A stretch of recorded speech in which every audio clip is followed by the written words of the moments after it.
resolver o problema que você está a viver hoje. Porque quando Ele resolver o problema que você está a viver hoje, você pode esquecê-lo.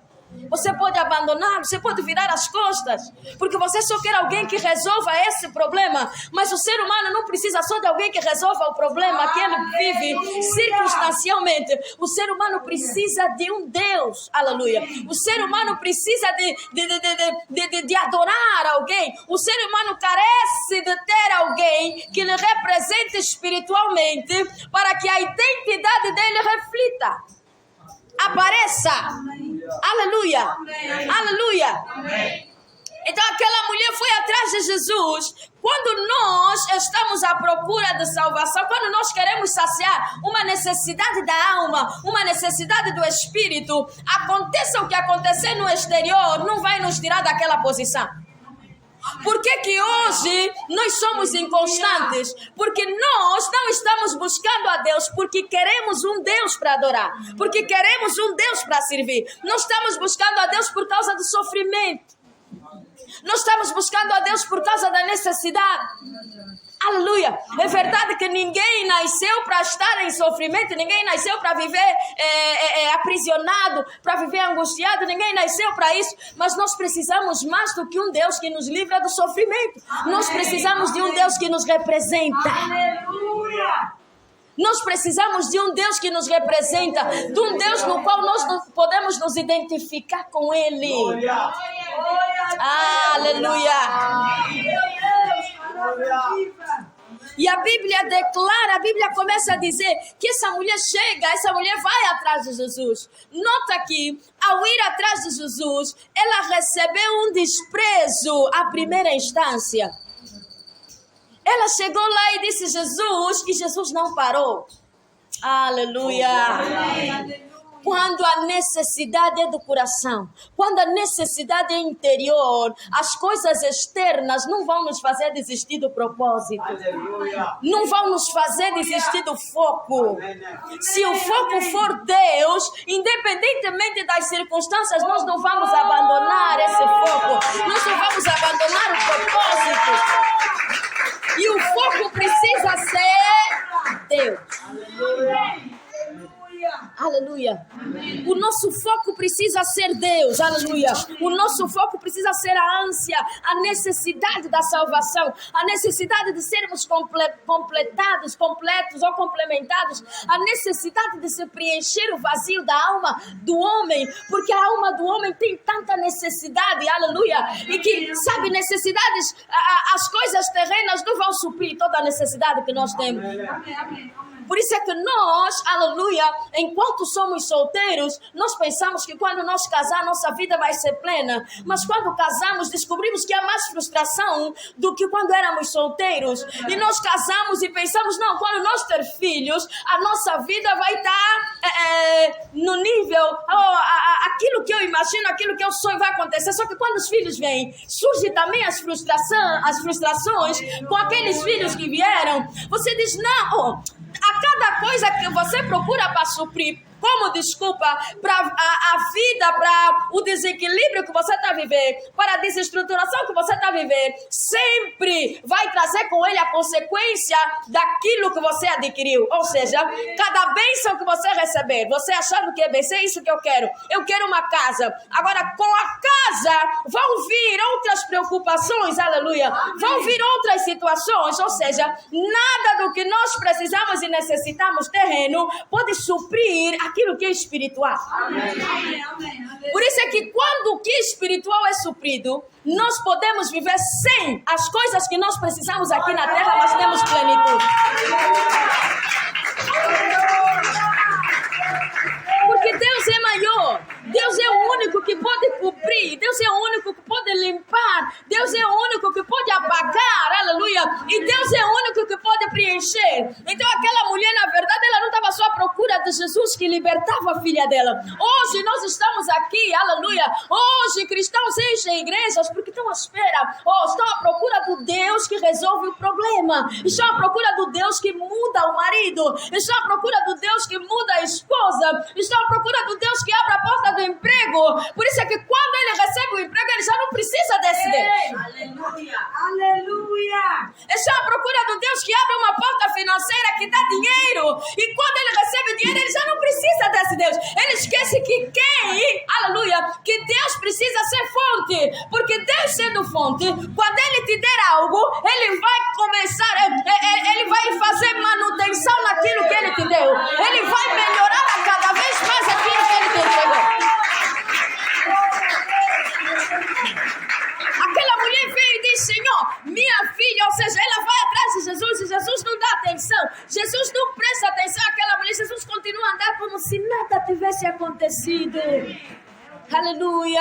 Amém. Se fosse alguém que só quisesse a libertação da filha e não entendesse quem é Jesus, ela desistiria. Os discípulos olharam para aquela situação porque ela andou gritando atrás de Jesus. Ela dizia: Senhor, me ajuda, Senhor, me socorre. Mas aquele socorro e aquela ajuda não era só físico, não era só circunstancial, não era só superficial. Era o grito da alma, era o grito do Espírito. Aleluia. E os discípulos se incomodaram com aquilo, aleluia, e disseram: mestre, se não vais atender, ele despede, ou seja, ela está a nos perturbar.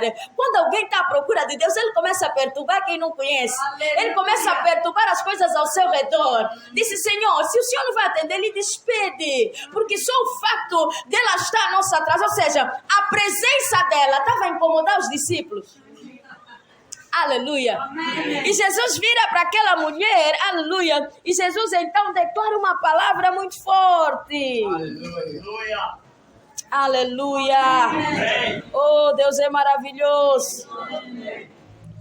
Respondendo, disse: eu não fui enviado senão as ovelhas perdidas da casa de Israel. Eu não vim para essa mulher, eu vim para Israel. Aleluia. Eu não vim para si, eu vim para os outros. Sabe, essa rejeição.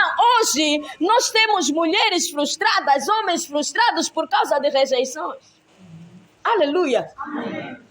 Hoje alguém te rejeita e você vê a pessoa, daqui a pouco ela já está perturbada ao ponto dela entrar em depressão e querer se matar e diz: porque ninguém me valoriza, ninguém fala comigo, ninguém faz por mim, ninguém... E a pessoa cai cabisbaixa, a pessoa deixa de insistir na vida, a pessoa deixa de ter foco porque ela quer simplesmente que as pessoas aceitem e que as pessoas façam alguma coisa por ela, ou seja, que as pessoas tenham pena dela.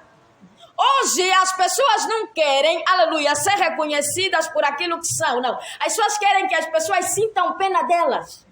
Por isso é que não exercem fé para sair de certas situações. Elas preferem permanecer naquela situação para que pessoas, ao olhar para elas, tenham dó. Você é cristão, aleluia, aleluia. Há uma coisa maior. A Bíblia diz que o Espírito que habita em nós é maior do que aquele que está no mundo. Você não pode ter a mesma necessidade que o ímpio. Aleluia. Você não pode querer o mesmo saciar que o ímpio. Não, o ímpio só quer saciar superficialmente as coisas. Nós precisamos de algo maior, porque o Espírito que foi enviado para nós é maior. Amém. Aleluia. Jesus disse: eu não vim para as ovelhas, eu não vim para vocês, eu vim para as ovelhas perdidas da casa. Eu vim para aqueles que se perderam na casa. Aleluia. Amém. Mesmo Israel não veio para todos, veio para os que se perderam. Aleluia. Amém. Veio lhes trazer de volta o aprisco. Só que aqueles que se perderam em Israel não entenderam quem ele é. E aquela mulher entendeu. E quando ele disse isso, aleluia, a Bíblia diz que ela chegou diante dele e lhe adorou. Aleluia. A diferença é eu vim buscar algo para suprir a minha necessidade agora, hoje, e a diferença de eu vir buscar algo e determinar que isso aqui é uma necessidade vital. Então, circunstâncias externas não podem me impedir de eu receber aquilo que eu vim buscar. Amém. Amém. Aleluia. Amém. Ela podia dizer, oh, você é profeta, está a me ignorar. Você sabe, hoje nós temos tantos mimimi, porque nós não estamos à procura do verdadeiro Deus. Nós não estamos à procura da essência da adoração. Nós não estamos à procura que Deus seja o centro da nossa vida. Nós não estamos à procura de entregar tudo que é nosso a esse Deus. Nós não estamos à procura de entregar todo o nosso ser, de se doar para Ele. Sabe, adorá-lo é dizer, Senhor, eu preciso de um Senhor. Eu preciso de alguém que governe a minha história. Eu preciso de alguém que governe...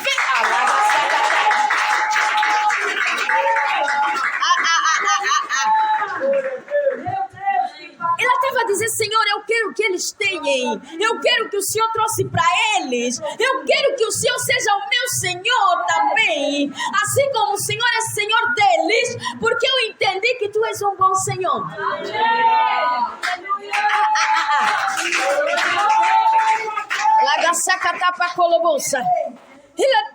Jesus disse, eu não vim senão as ovelhas perdidas de Israel. Jesus estava a dizer, eu não vim para ti. Eu não vim para te agradar. Não, eu não vim para te fazer favores. Eu não vim. Aleluia. Quão duras são essas palavras. Mas a Bíblia diz que a fé é o firme fundamento das coisas que se esperam e a prova daquilo que não se vê.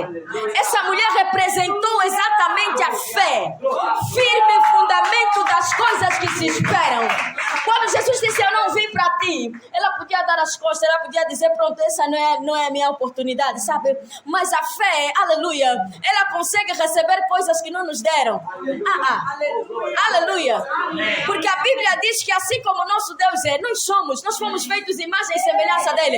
Ele chama a existência as coisas que não são como se já fossem. Aquela mulher disse, eu preciso que você seja meu salvador. Quando Jesus rejeitou, a Bíblia diz que ela se prostrou e ela lhe adorou. Aleluia.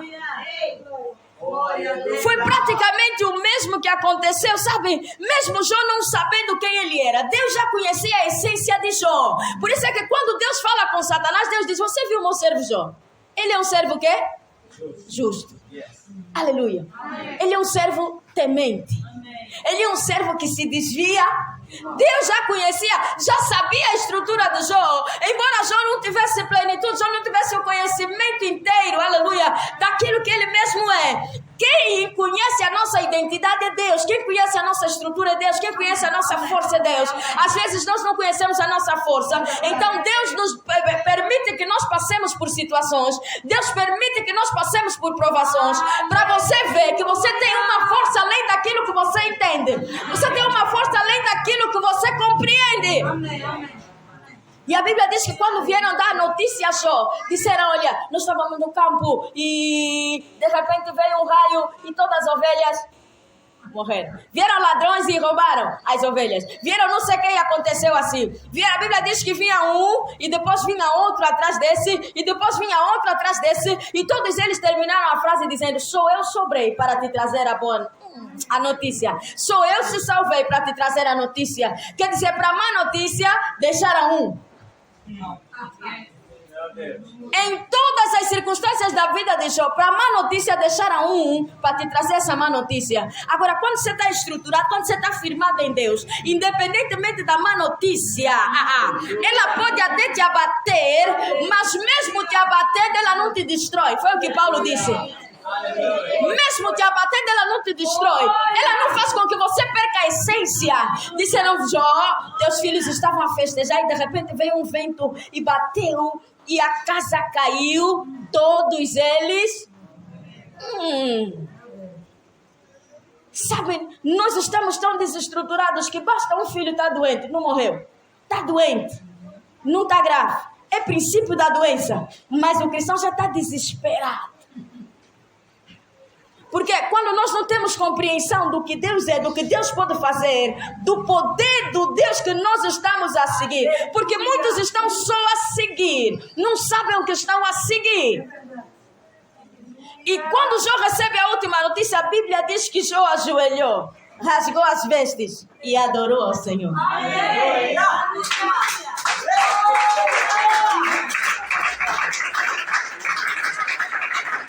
Eu acredito que se Jó fosse um cristão de hoje, já ia dizer, olha, nunca mais Deus vai me ver na tua casa. Gastei toda a minha vida. Tudo que eu tinha, te dei. Fui boa pessoa. Temi. Não sei o que. Agora, meus filhos morreram. Perdi todo o meu dinheiro. Não sei o que. Tudo não sou de Deus. Nunca mais fala comigo. É assim que alguns cristãos estão a fazer com a igreja. Aconteceu alguma coisa e ele diz, nunca mais eu vou para a igreja.